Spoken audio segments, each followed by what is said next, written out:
और हम इससे पहले कि माइक नाज़िम मुशायरा जनाब सगीर नूरी साहब को दूँ, हमारे कन्वेनर जनाब उफरान किदवाई साहब आपसे दो लफ्ज़ कहना चाहते हैं। उनकी छोटी सी मुख्तसर तकरीर के बाद माइक मदद के तौर पर सगीर नूरी साहब के साथ होगा और मुशायरा शुरू हो जाएगा इंशाल्लाह। जनाब उफरान किदवाई साहब। अस्सलाम वालेकुम, आदाब। हाँ, बड़ा सन्नाटा सा लग रहा है, एक बार थोड़ा जोरदार तालियां हमारे सभी शोरा के लिए।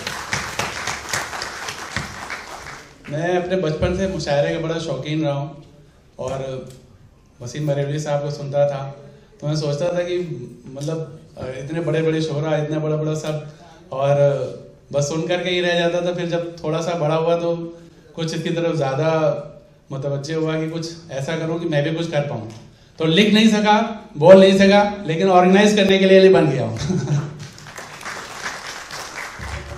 ये मुशायरा जो कि उत्तर प्रदेश उर्दू एकेडमी की ताउन से नक़द किया जा रहा है और astral education and welfare society जो कि लगभग 10-12 साल से उर्दू के फ़रोग़, वेलफेयर और सोसाइटी में सुधार के लिए काम लगातार कर रही है।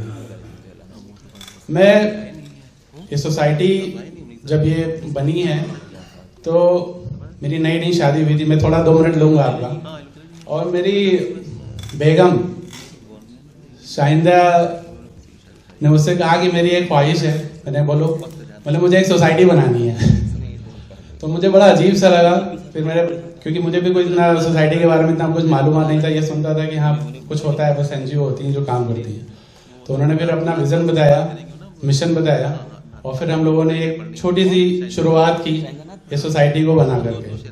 और आज हमारे साथ इतने खूबसूरत शख्सियत हम लोगों के साथ जुड़ी हुई हैं इस सोसाइटी के ज़रिए से।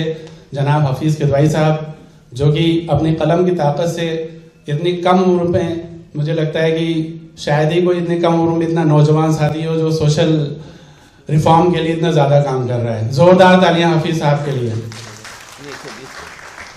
मैं यहाँ पे आए हुए आप सभी लोगों का बहुत खैर मकदम करता हूँ कि आपने अपने बहुत मसरूफ़ वक्त में हमारे लिए वक्त निकाला और अपने जो हमारे खुसूसी मेहमान प्रोफेसर जनाब मोहतरमा आसिफा ज़मानी साहिबा, DGP रिजवान साहब और हमारे बहुत ही प्यारे हरदिल अजीज़ सेक्रेटरी जनाब S रिजवान साहब, उनका भी बहुत खैर मकदम करता हूँ। और जो लोग जिनका मैं नाम नहीं ले पाया उन सब का मैं अपने दिल की बहुत गहराइयों से बहुत इस्तकबाल करता हूँ। शुक्रिया।